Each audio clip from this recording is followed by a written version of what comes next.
Selamat pagi, selamat siang, selamat sore, dan selamat malam. Kapan dan dimanapun kalian menyaksikan podcast ini, kembali lagi bersama Hamburger Podcast. Joke is not a crime.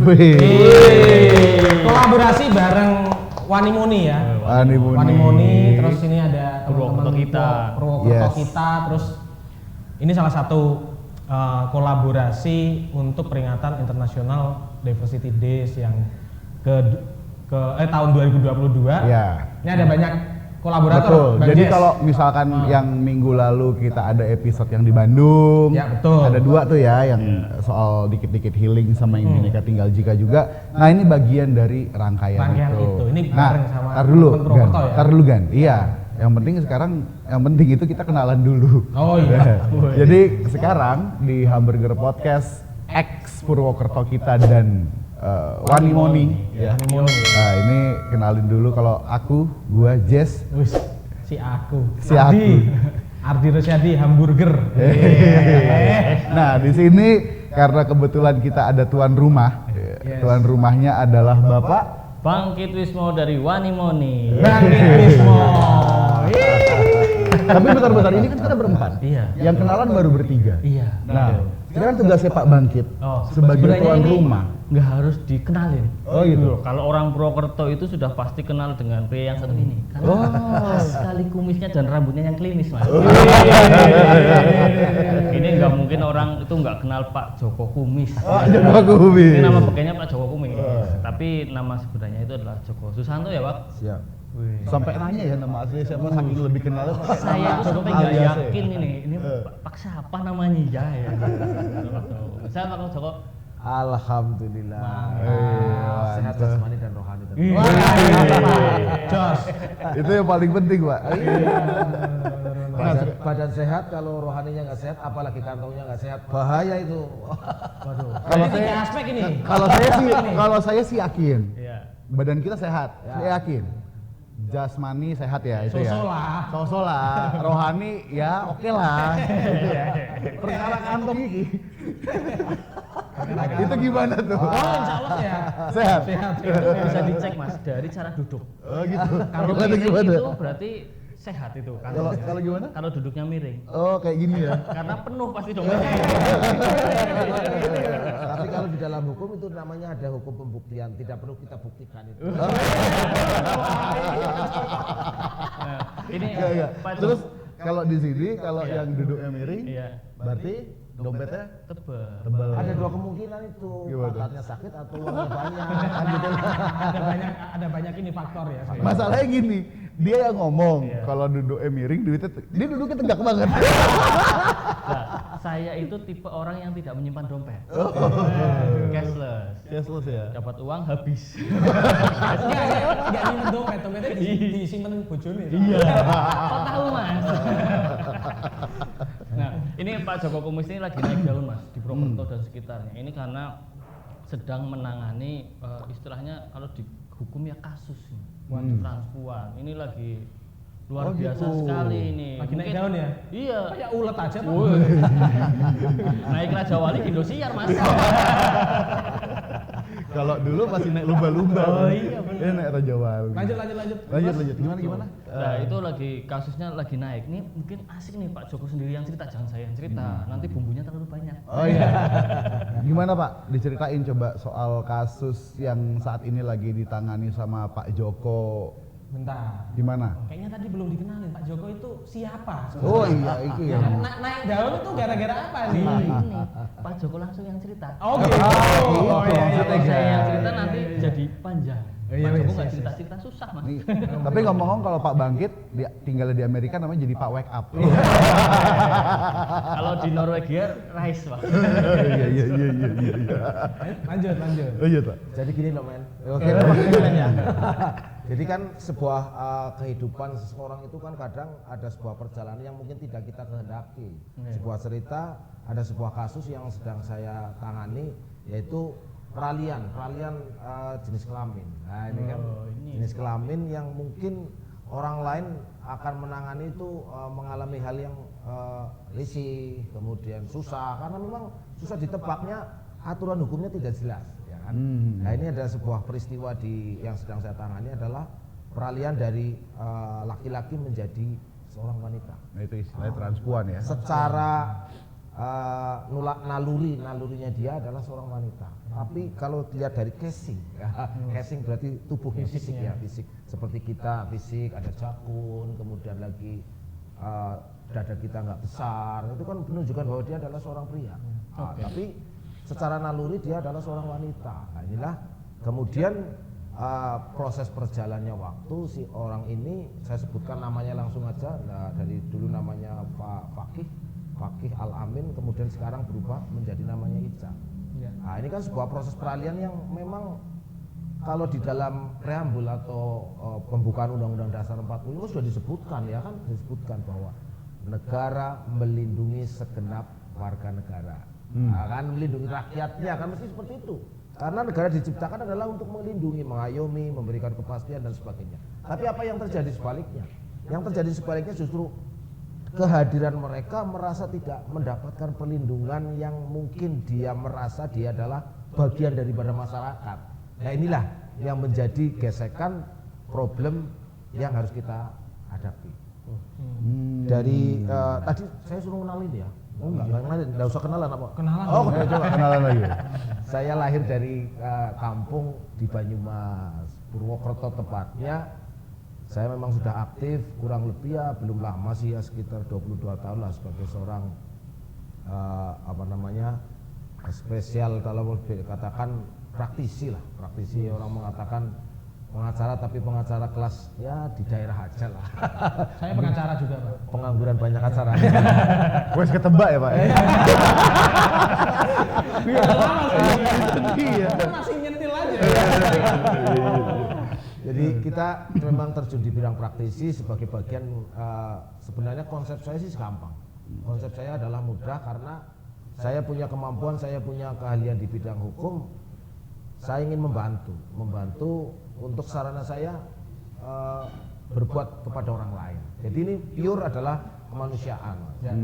Perlu sampaikan bahwa kemanusiaan itu saya topang sebagai bagian daripada untuk menegakkan bahwa seseorang itu punya hak nih. Dia dari laki-laki menjadi seorang perempuan. Nah, ini kan sangat susah sekali. Rambutnya sudah panjang, bahkan maaf dalam tanda kutip untuk saya katakan alat kelamin ya, alat kelamin itu bagian yang sangat vital sekali, sudah dirubah bentuknya menjadi seorang perempuan kan gitu loh. Nah, sementara negara harus menjustis, melegalkan bahwa dia adalah seorang perempuan, dia dulunya adalah laki-laki. Nah, sudah terjadi nih, sudah dioperasi, sudah berubah bentuk, kok malah negara tidak mau melegalitas. Semua itu kan ada faktor-faktornya toh. Secara psikologis gimana, secara agama gimana, kehidupan sehari-hari gimana, nalurinya dia, kejiwaannya gimana, semua sudah dikemas ini. Dari ilmu kedokteran sudah. Tapi faktanya begini. Nah, ini apa yang salah dengan negara kita? Apa yang salah dengan APH kita, penegak hukum kita? Salah satunya adalah gerbang penentu kebijakan adalah hakim. Ya, kalau saya kan sebagai kuasa hukum kan memohon. Iya. Nah, oke, berarti kan ini udah Pak Joko barusan, Kang Joko udah jelasin kasusnya.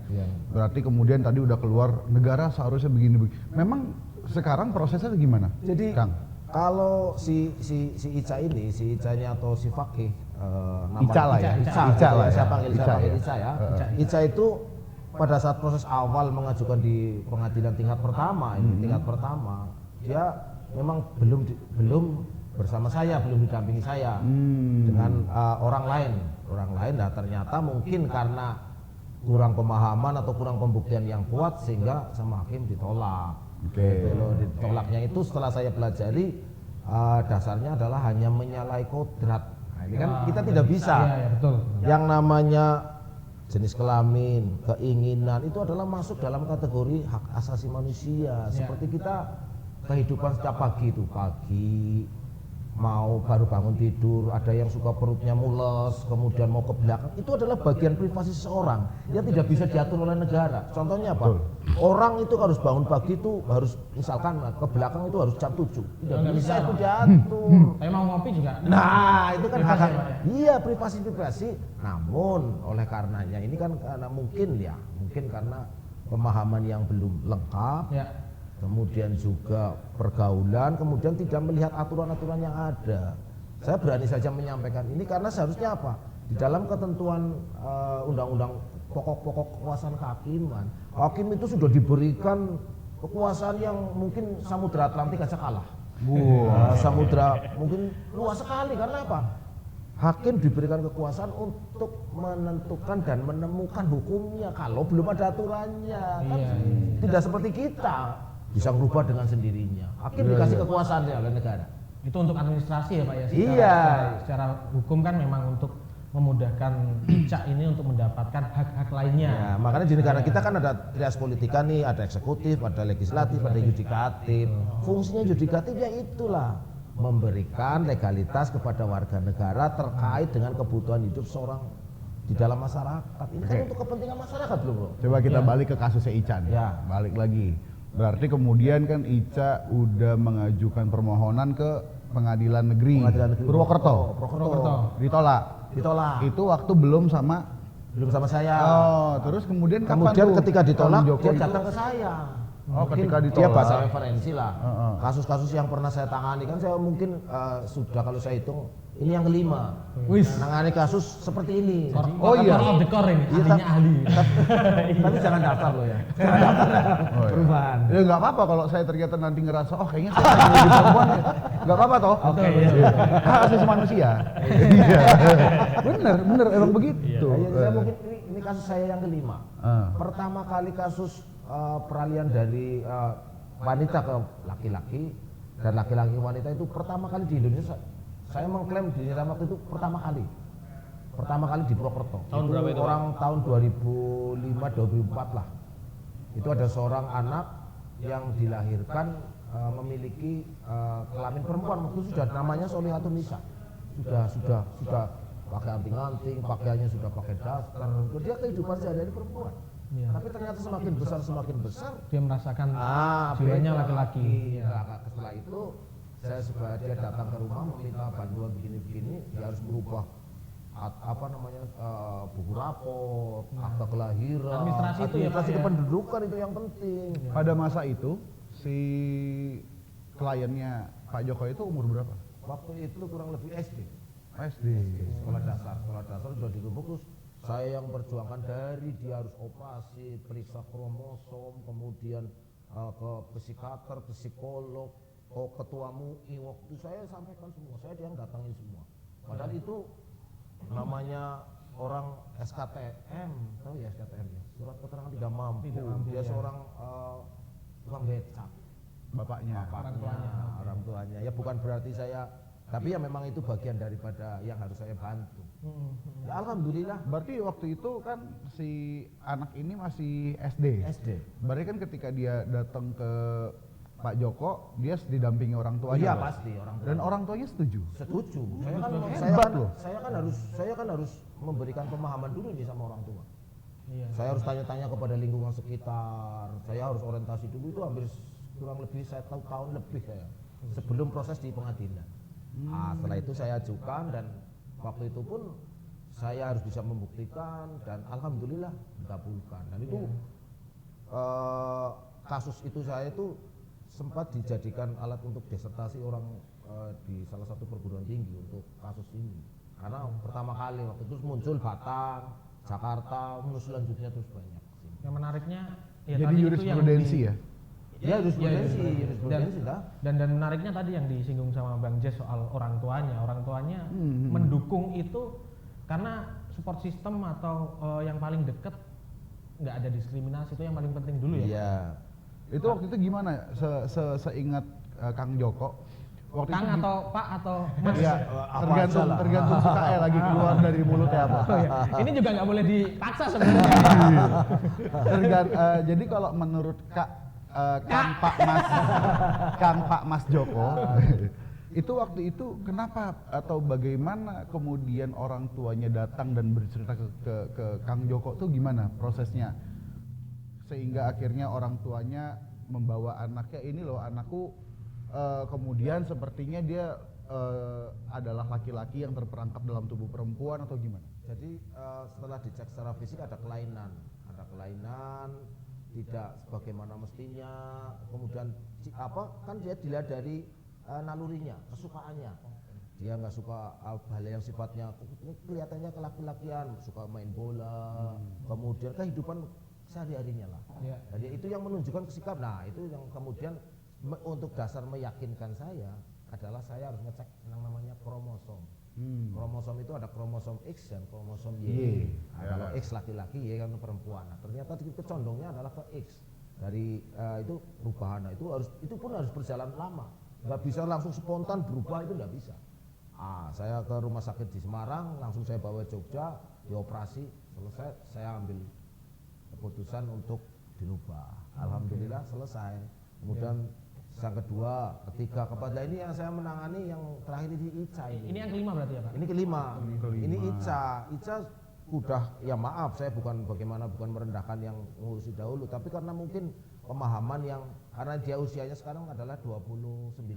Ica ini? Iya, usianya sudah 29 tahun dan titik kelemahan mungkin yang di waktu pembuktian mungkin menurut saya, kacamata saya sebagai praktisi, dia tidak bisa membuktikan bahwa dia tidak terlibat dalam suatu perkara. Nah, ini kan sisi meyakinkan ke hakim kan begitu harusnya. Karena kita kan takut kadang-kadang orang mengambil keputusan. Ini jangan-jangan ini ada perubahan ini ada atau orang mau menghilangkan jejak. Nah, ya kan orang kan bisa saja. Oh ternyata ini penyelundupan hukum. Nah, akhirnya saya akan coba nih.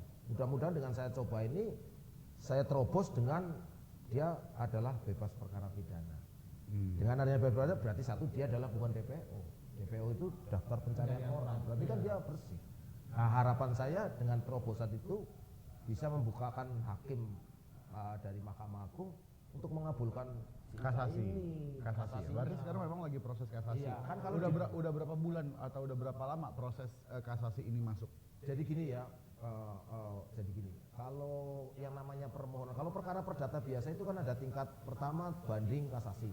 Nah, di dalam hukum acara kalau permohonan kan sifatnya adalah konstitutif, jadi dia tidak mengalaminya sengketa.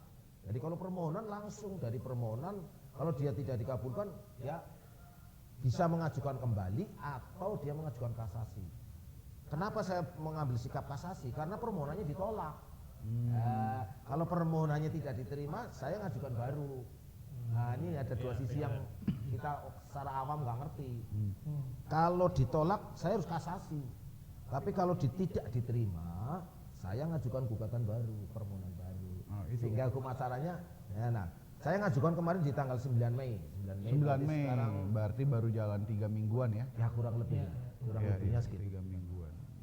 Ngajuin baru berarti ya? Kaget gua. Ngajuin baru ya Pak? Iya dah, Enggak ya? kasasi ke Jakarta ke Mahkamah Agung. Barusan gua gini. Kaget gua. Ada orang. Dari tadi gak ngomong-ngomong soalnya. Saya lagi itu menikmati nih. Terpana saya ngomong. Saya itu dari tadi mikir, loh, ternyata di masyarakat itu kan banyak sekali ya kayak gitu. Sampai 5 Pak Joko kan itu baru lingkaran mungkin Banyumas ya gitu kan, kota kecil lah. Apalagi di kota besar atau kota-kota yang lain lah. Itu tadi respon orang tua juga menarik ya. Yang saya pengen tahu nih, mungkin teman-teman juga bisa sharing ya. Sebenarnya kalau kita sebagai masyarakat awam menemukan hal-hal semacam ini tuh harus ngeresponnya gimana itu.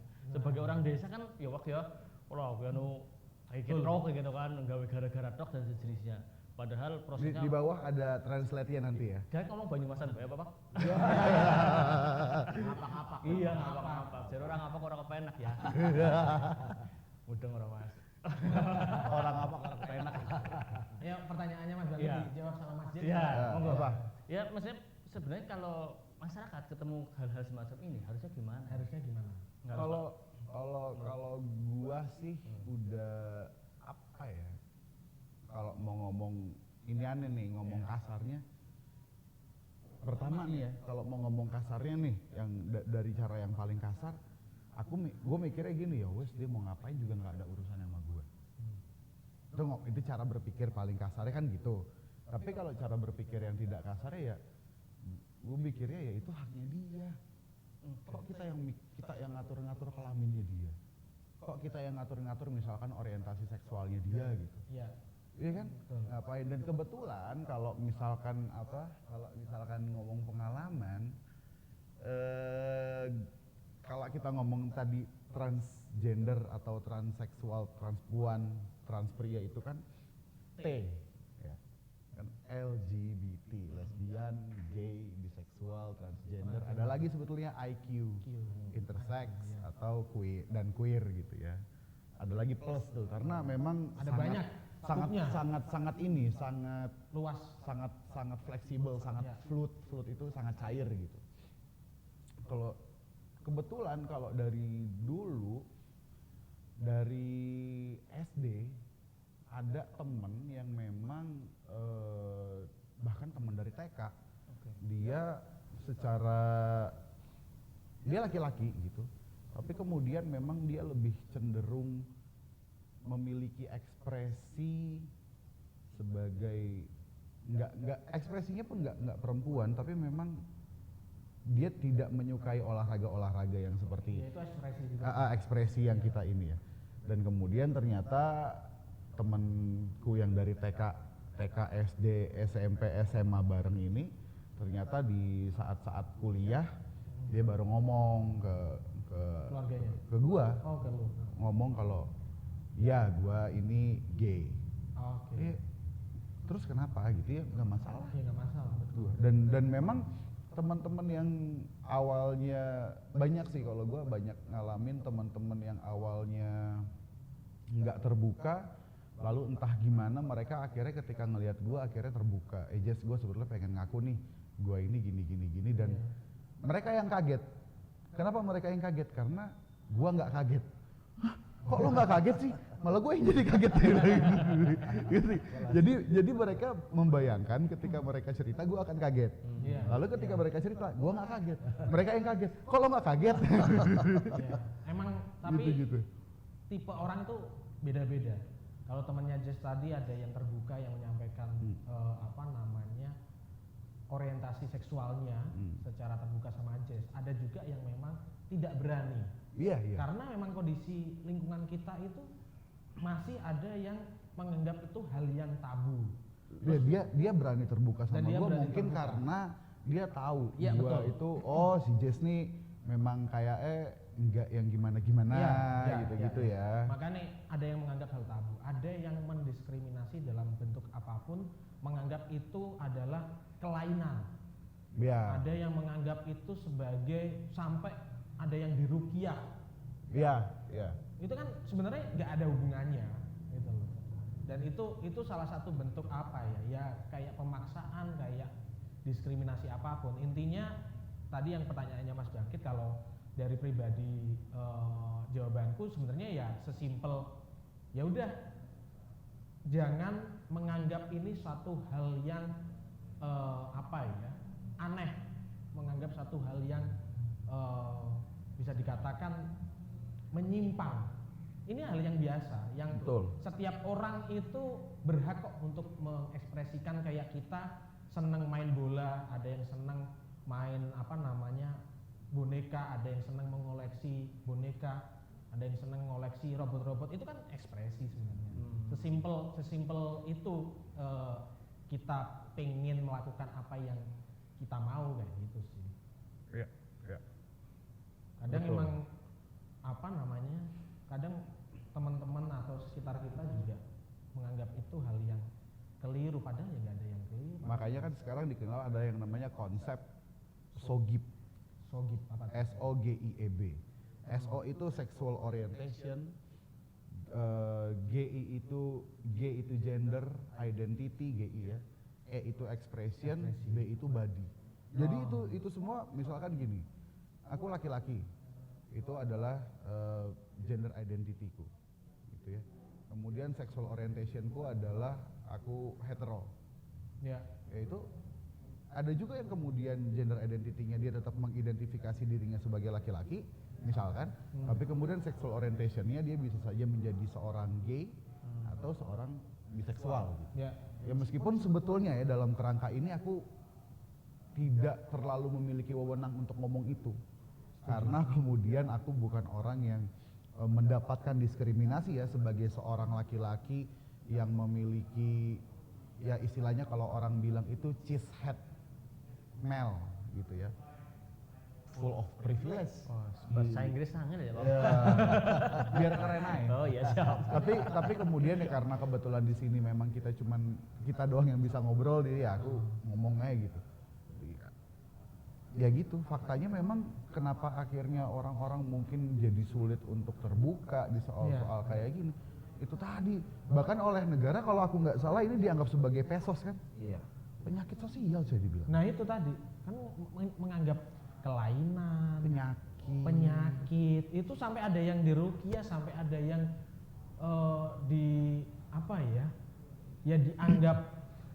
dianggap hal yang aneh gitu loh. Iya. Padahal ya kacau sih emang kayak gini. Terus Nah sebetulnya kita akhirnya terlalu lebar nih ngobrol lagi. Betul. Ya, aku pengen tanya ini nih. Sebetulnya Pak Joko, Kang Joko, Mas Joko, daripada nanti aku dikritik, Kang atau Pak atau Mas gitu. Saudara ya. Saudara, atau Kisana. Sebetulnya kalau di Indonesia, secara sistem hukum apakah memungkinkan untuk mengganti jenis kelamin di Indonesia? Itu ternyata memang memungkinkan ya. Karena ternyata Pak Joko tadi sudah 5 kali, ini kasus kelima dan yang 4 sebelumnya berhasil sudah dikabulkan semua. Berarti sebetulnya secara sistem hukum itu dimungkinkan ya? Tadi kan saya sudah sampaikan ya, saya sampaikan bahwa kekuasaan hakim itu meliputi sangat luas sekali.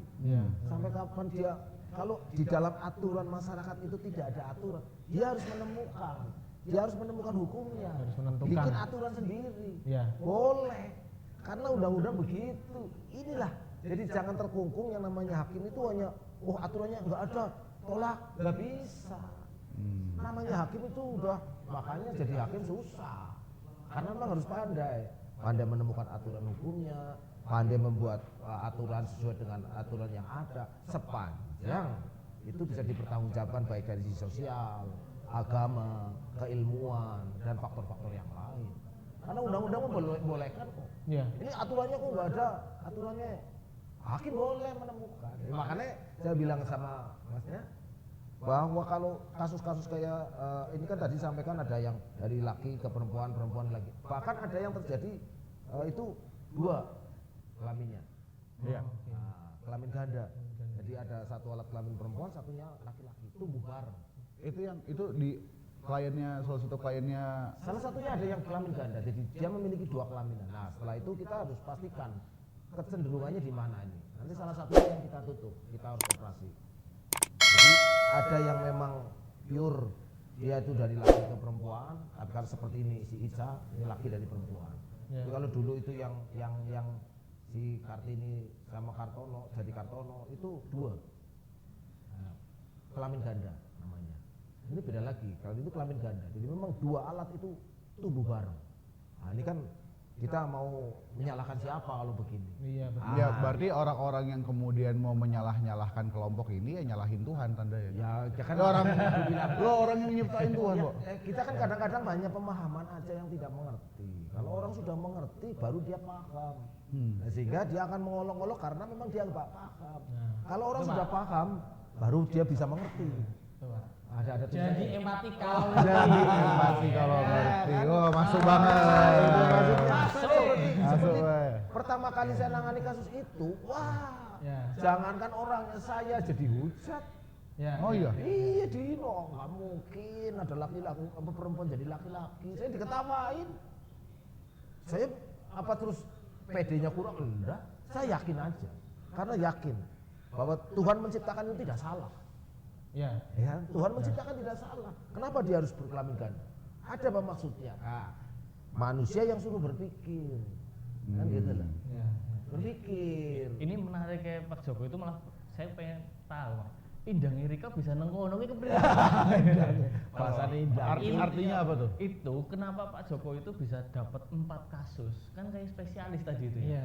Ini penyebabnya apa? Karena mungkin kalau tebakan gua, karena mungkin ada satu kasus terus ternyata menang, terus akhirnya orang-orang yang sebetulnya memiliki keinginan itu ngelihat, wih ada kasus searching gitu kan, ada kasus yang ternyata bisa menang dan dimenangkan oleh Pak Joko gitu akhirnya jadi. Apa Pak? Kan kadang-kadang kalau kayak gitu kan trigger Mas. Iya, nah itu kenapa bisa? Ya karena gini ya, Loh.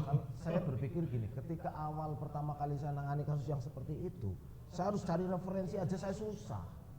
Belum waktu itu kan belum ada apa namanya sekarang HP Android belum ada. Saya harus nyari Mbak Google aja udah susah, jalan dulu belum ya. kayaknya belum ada Mbak Google kayaknya waktu itu. Belum ada itu. Tahun berapa? 2004. 2003 2004. Udah ada, cuman nggak yang Tapi Kan belum populer.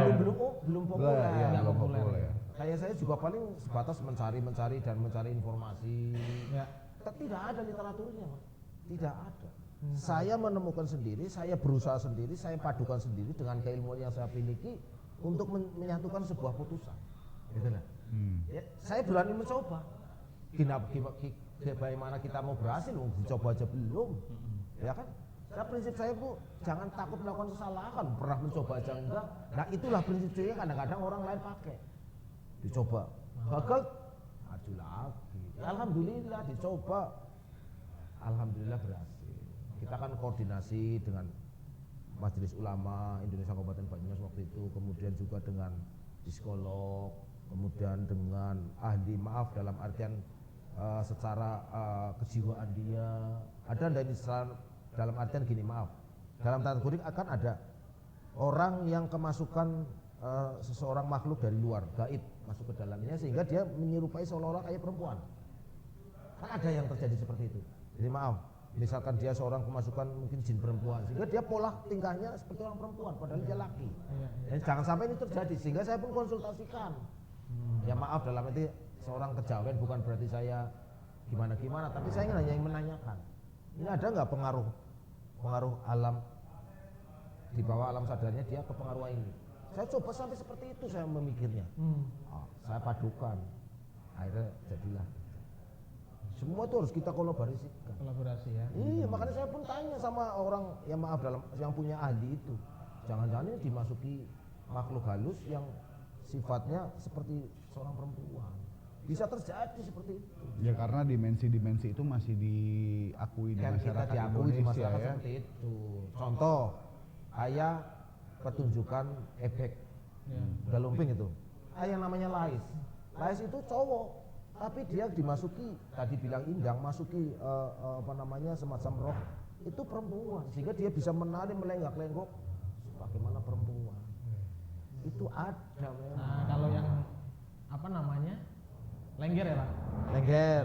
Lengger ada khusus nih nanti. Nah, nanti ada khusus. Kan beda lagi. Ya. Ntar siang. Ya. Gitu. Oke. Nah, kalau misalkan secara hak asasi manusia sebetulnya gimana sih ngelihat persoalan-persoalan LGBT ini? Nah, kalau saya katakan ini adalah hak yang ada dan diberikan manusia oleh Tuhan sejak dia sebelum ditiupkan arwahnya. Dia sudah mendapatkan hak itu mutlak. Cuma di dalam praktek pelaksanaannya itu janganlah hanya di atas kertas saja hak asasi. Orang boleh mengatakan hak asasi gini, tapi yang penting antara hak asasi yang satu dengan yang lain jangan saling maksud saya kan gitu loh. Setuju. Intinya kan begitu. Tapi kalau hal-hal yang seperti ini, sekarang saya mau tanya ini kasusnya Ica nih, yang dirugikan dari dia siapa? Orang lain? Tidak. Kan nggak dirugikan kan? Dan memang hak asasi manusia kan tadi Pak Joko bilang jangan sampai merugikan hak asasi manusia. Iya. Memang hak asasi manusia itu nggak saling merugikan. Nah, tapi kan kalau kita tidak ada aturan yang main kan, gue istilahnya orang mengatakan ini tip-tip gue sendiri, mau saya setel keras-keras di rumah saya sendiri, tapi kan yang dengerin orang lain. Iya. Nah, ini kan melanggar hak asasi orang. Ada yang gini. seperti itu gitu maksud saya. Tapi memang kalau ini aku karena kebetulan suka ya baca-baca sedikit ya. Kalau di dalam kerangka hak asasi manusia itu ada yang namanya kan ICCPR tuh. Hak sipil dan politik, termasuk di dalamnya kemudian kovenan hak sipil dan politik itu pasal satunya itu ngomong adalah semua orang itu memiliki hak untuk menentukan nasibnya sendiri atau menentukan dirinya sendiri. Itu Jadi masuk dalam juga piagam PBB itu. Iya. Masuk itu di pasal berapa? Makanya itu juga sebagai dasar landasan saya membuat memori kasasi. Dahsyat. Nah, berbasiskan itu Berarti sebetulnya bagaimana negara harusnya melihat kasus-kasus seperti ini? Harusnya begini, mengacak atau mengacu kepada peristiwa-peristiwa yang sudah dahulu itu sebagai rujukan, kan gitu. Yang kedua, elemen-elemen yang mendukung dengan putusan yang terdahulu minimal disamakan dengan putusan yang sekarang, karena kasus satu dengan yang lain kan mesti berbeda, tapi kan mendekati minimal gitu. Jangan terlalu langsung. Untung aja nggak bunuh diri, orangnya stres kan. Iya, kasihan. Masa ada orang bunuh diri gara-gara putusan pengadilan ditolak? Iya. Malah jadi ramai kan. Iya. Coba gantung diri, tinggal pesan saya gantung diri karena saya ditolak, bukan ditolak karena cinta tapi ditolak sama hakim. Coba apa nggak tambah ramai itu? Iya benar. Bisa itu terjadi karena dia sudah saking bingungnya. Saya harus mengadu ke siapa ini? Ke negara nggak boleh, ke orang bukan haknya, legalitasnya. Maju ketua RT cuma bikin kan nggak bisa, ke kelurahan nggak bisa, kan gitu. Sudah mentok, dia mengadu kepada Tuhan sudah berdoa. Tapi kan ikhtiarnya harus kita lakukan loh bro. Iya. Dan gitu loh. Ini kan bentuk dari ikhtiar yang harus dilakukan secara negara. Seperti kemarin sudah disampaikan bahwa Isa itu sangat malunya ketika datang ke rumah sakit atau datang naik kereta. Maaf kan sekarang kan naik kereta KTP. KTP ditunjukin. Kan dilihat dari bawah sampai. Loh kok ini laki, ini perempuan. Loh ini yang benar mana? Nah, Itu akan jadi masalah. coba akan selalu jadi masalah ya. Ini selalu akan jadi di rumah sakit begitu bro. Daftar laki, masuk ruang periksa, kok ini perempuan. Ayo, masalah baru. Ini baru berapa aspek aja.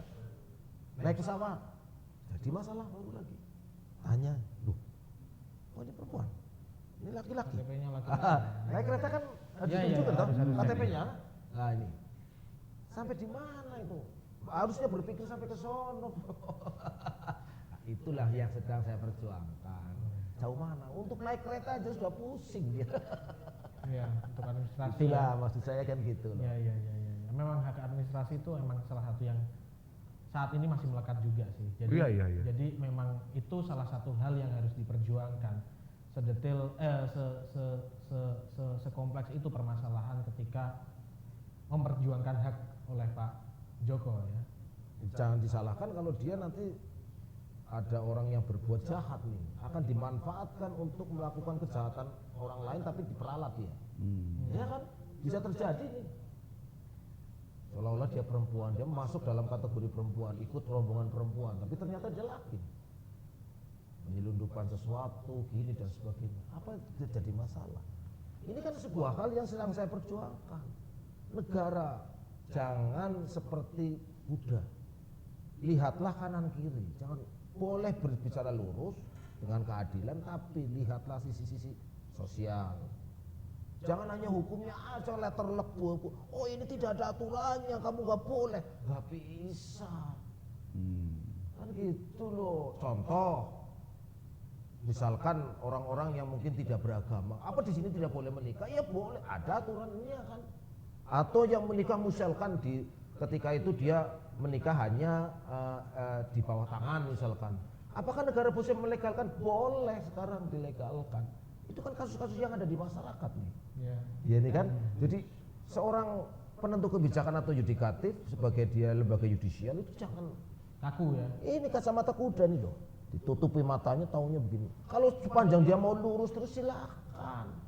Tapi faktor-faktor pendukungnya harus tepat. Jangan hanya melihat satu kasus itu, oh di undang-undangnya nggak ada. Wah, Ya orang juga kalau kalau lagi mau nyebrang jalan ngelihatnya lurus doang juga ketabrak. nah kan hal yang itu kan masalah-masalah yang simpel. Jadi Iya. tolonglah kepada penentu kebijakan, para pemangku kebijakan terutama hakim itu banyaklah belajar. Iya kan? Banyaklah belajar, referensi yang banyak, bukan berarti apa-apa, tapi supaya tuh masyarakat mengadu itu tidak kecewa, kan gitu loh. Rasa keadilannya di mana? Equality before the law-nya tuh harus ada loh. Maaf, tanda kutip, kalau ada backingnya lolos, diangkat proses aman, peralihan dari perempuan menjadi laki-laki aman. Karena ada siapa backingnya? Kalau sudah bicara tentang backing-backingan nggak akan ada selesainya negara ini. Iya kan? Iya benar kan? Hakim di samping punya keilmuan, keahlian, hati nurani harus dikedepankan. Gitu loh. Jadi empati kalau ngerti. Jadi hakim pun harus punya empati. Gitu loh. Gitu kan, Bro? Betul. Karena kita udah tepuk tangan. Jadi ada baiknya kita sudahi percakapan ini. Tapi bukan berarti pertemanan disudahi, enggak. Kita akan nongkrong lagi di episode selanjutnya. Betul. Bersama Mas Bangkit, bersama Kang Joko. Pak Joko Kumis, Bang Jes Kumis. Jes Brewok. Oke deh, mantap. Pak Bangkit Blangkon. Dan Ardi Kupluk. Oke. Mantap. Terima kasih. Semuanya. Jumpa hamburger. Terima kasih semuanya.